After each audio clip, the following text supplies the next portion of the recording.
Bonjour à tous, ici Jérémy Leblanc-Fontaine, donc bienvenue dans cette nouvelle capsule vidéo. Avant de débuter, je vous invite à vous abonner à ma chaîne YouTube et surtout à cliquer sur la petite clochette pour recevoir toutes les notifications lorsque je vais publier des nouvelles vidéos. Donc, comme vous avez pu voir ici, j'ai un objectif à vous présenter, donc je vais faire le unboxing, déballage de la boîte du Sigma 100-400 mm. Donc, c'est un nouveau téléphoto en fait que je viens tout juste de recevoir, que je vais utiliser principalement pour la photographie animalière. Dans des prochaines capsules, je vais vous expliquer pourquoi j'ai choisi cet objectif et ce que je compte en faire. Mais aujourd'hui, je vais vraiment me consacrer au déballage de l'objectif et vous montrer les différentes caractéristiques de cet objectif-là. Donc, c'est un objectif de la série contemporaine de Sigma, donc c'est pas la série Sport. Donc, c'est généralement des objectifs qui sont moins chers, mais qui ont des performances un petit peu moins spectaculaires que la série Sport, spécialement dans le téléphoto.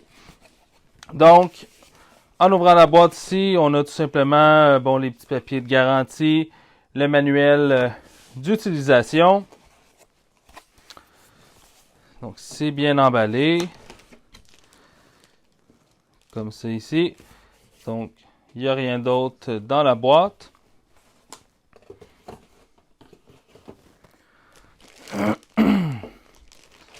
Donc l'objectif ne vient pas avec un sac ou autre chose. Voilà. Donc on a ici le pare-soleil.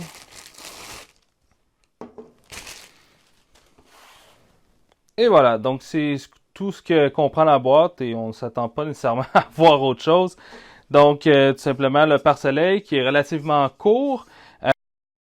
Un objectif qui est relativement petit également. Donc, généralement, quand le verre avant est plus petit, on a un pare-soleil qui est plutôt petit. Donc, on a notre objectif ici. Donc, c'est un objectif 100-400. Donc, c'est un zoom. Et le zoom est externe. Donc, quand on a une petite barrure ici. Je vais vous montrer ça plus tard.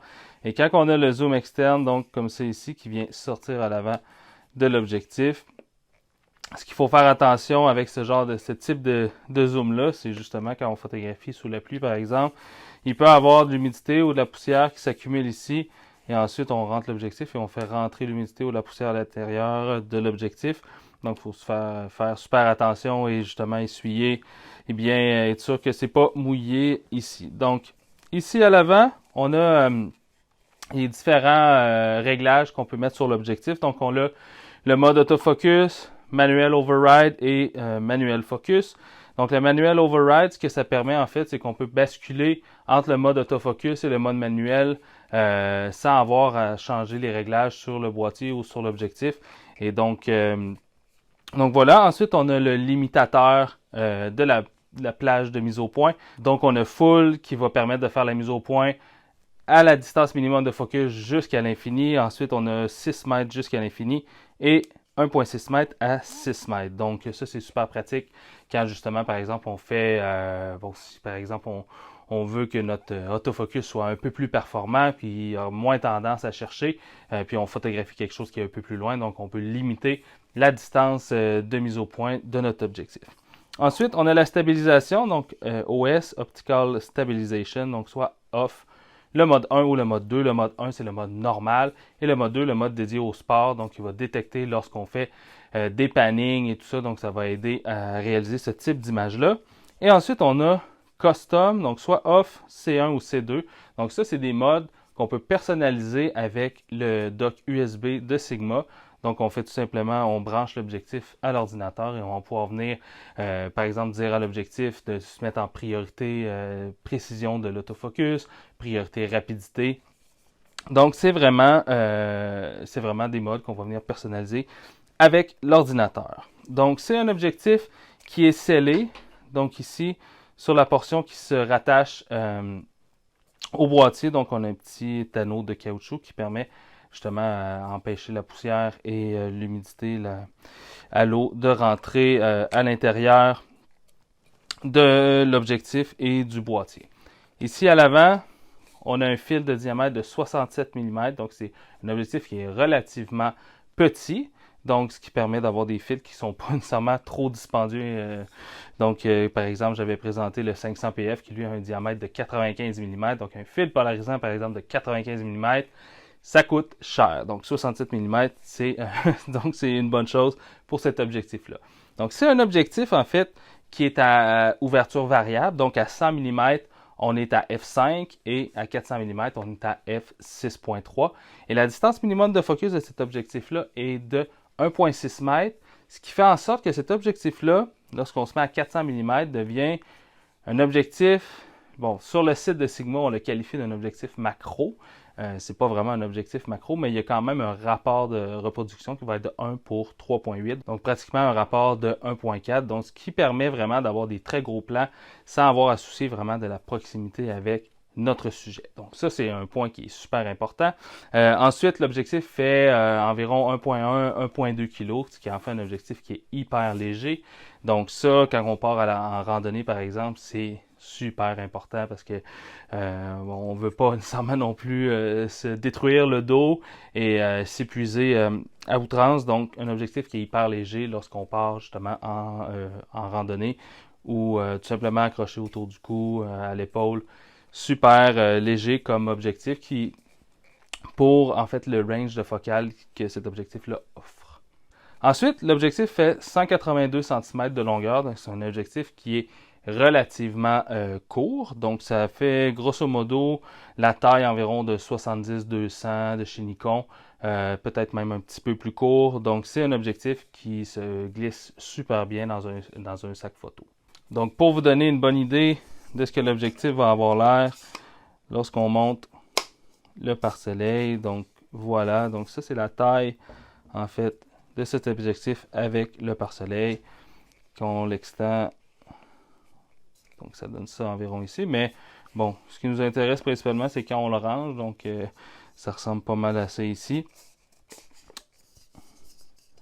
avec le pare-soleil, comme ça ici.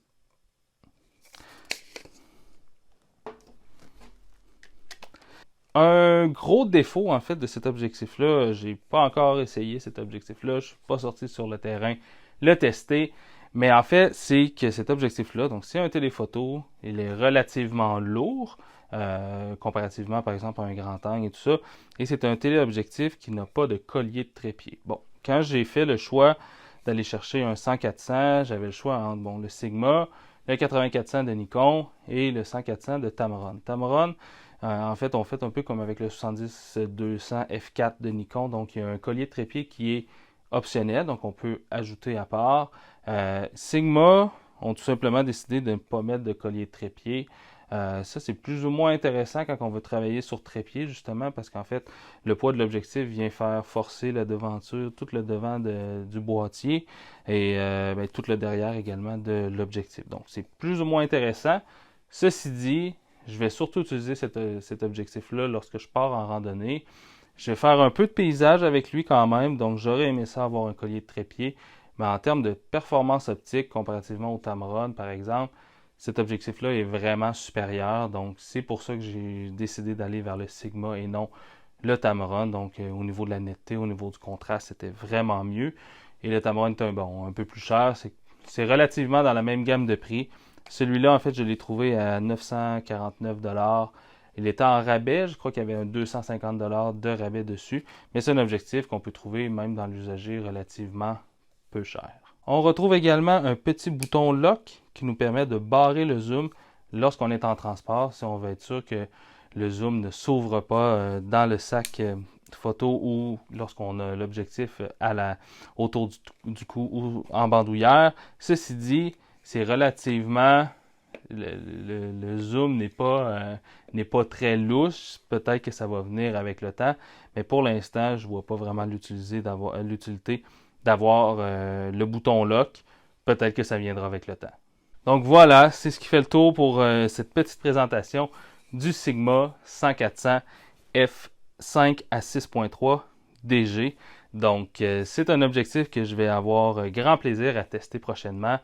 J'ai plusieurs sorties photos où je vais traîner ces téléobjectifs-là et faire quelques photos. J'ai bien hâte de tout vous présenter ça. Si vous avez aimé cette vidéo, n'hésitez surtout pas à cliquer j'aime, à commenter. Si vous possédez cet objectif-là, laissez-moi savoir ce que vous en pensez. Je serais très intéressé de vous lire là-dessus. Si ce n'est déjà fait, abonnez-vous à ma chaîne, puis on se dit à la prochaine capsule. Allez, ciao!